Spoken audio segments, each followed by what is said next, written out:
Hello, and welcome to this video on the 6 steps that get HR professionals heard, understood, and feel valued without having to waste time kissing upwards or kissing butt to get it.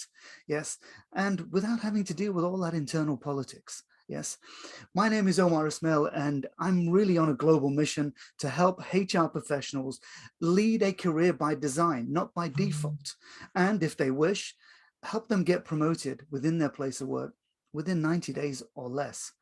You see, for me, I've spent the last 26 years going in and out of organizations, working with HR leaders and their teams globally. And I keep hearing the same rhetoric, that it's HR is not strategic, or HR is pink and fluffy, or HR is just not taken seriously, and therefore it does not have a seat at the senior leadership table. Well, here's the good news. If any of these statements are familiar to you, then stay tuned, because I've created a series of short videos that are going to give you some hacks and give you some clear steps on how you can push back on these types of people, right? And the way we're going to do that is through what I'm calling hyper HR presence. So that way, once you get that hyper HR presence, listen, you're going to have total confidence to push back on those people who make those statements. So let's get started with these 6 steps to give you some idea of what we can do. First, I want to give you a high-level overview. So the first 3 steps really are focused on you getting heard, getting understood, feeling valued, really focusing on how you are impacting the people within your organization.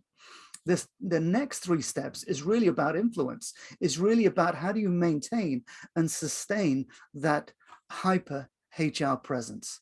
So what does it look like? Step 1, you know what? We've got to get our attitude right. In HR, it's, and I know we hear a lot of things about mindset, but ultimately, this is about how do we create the right approach that's going to give us the level of impact we need to have within the business.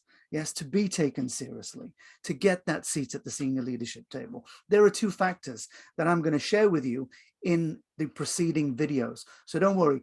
And by the way, subscribe, so that way I can, you get notified on when I've actually launched a video or created another video.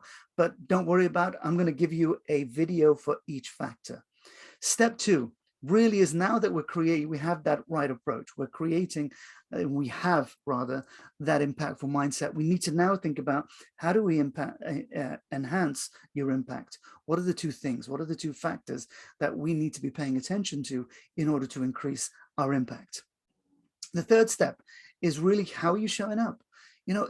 HR impact is not about, do I know all the latest theories? And am I, up to fade with all the different trends? No, how are you showing up? Are you showing up as a confident HR professional? Are you showing up as a knowledgeable one? How are you actually showing up? So we really want to kind of redefine, and there's 2 factors within that. So as you can see, the 3 factors here is really around you having that impact. Then when we kind of think about step 4, now moving into the influence, this is very much around, how do you now create a focus beyond people to the business? Like, this sounds kind of weird to say, well, actually, HR is not about people, it's about the business. And it's about how do we align those people to achieve the business objectives.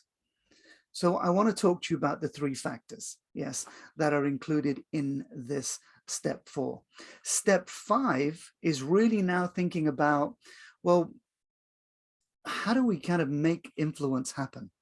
And it's like there's certain actions we can take. And again, there's no accident. There are 3 elements within this factor, step 5, and then step 6, really keeping it real, sustainable. How do we make sure that we are maintaining this hyper HR presence? Right. So as you can see, on the first 3 steps, all about impact. Second 3 steps are all about your influence. And there's no accident, yes, because I've put it together in what I'm calling the HR impact and influence blueprint. So as you can see, 6 factors for impact, and there's 9 factors for influence. So this is where I'm going to get you to focus. And guys, like I said, please subscribe so I can make sure that you do get the videos, and there will be a video for the I, for the M, for the P, etc., etc. So, and I'm going to keep them short and sharp and punchy with some key takeaways for you. So you don't have to worry about, like, you know, how do I piece it all together? I'll piece it all together for you in these videos. So that's what I want you to focus on in terms of this video, these 6 steps. You know, in the next video, I want to talk to you about the I, the intimacy.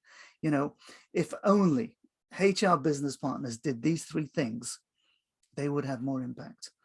So I want to talk to you in the next video about intimacy.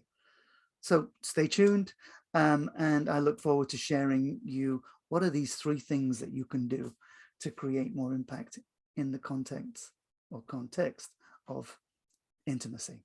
All right. Speak to you soon. Take care for now.